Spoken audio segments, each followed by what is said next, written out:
যুক্তিতে যখন টিকলো না তখন একটা কিছু দাঁড় করাতে হবে।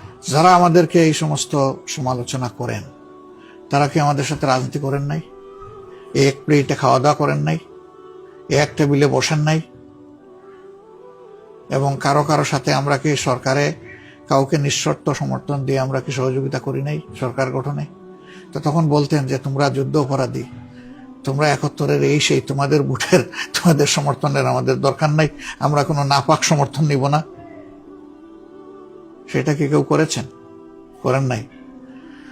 96 সালে 94 থেকে 96 কেয়ারটেকারের আন্দোলন হলো, তাহলে বলা দরকার ছিল যে জামাত এই আন্দোলনের মূল আর্কিটেক্ট।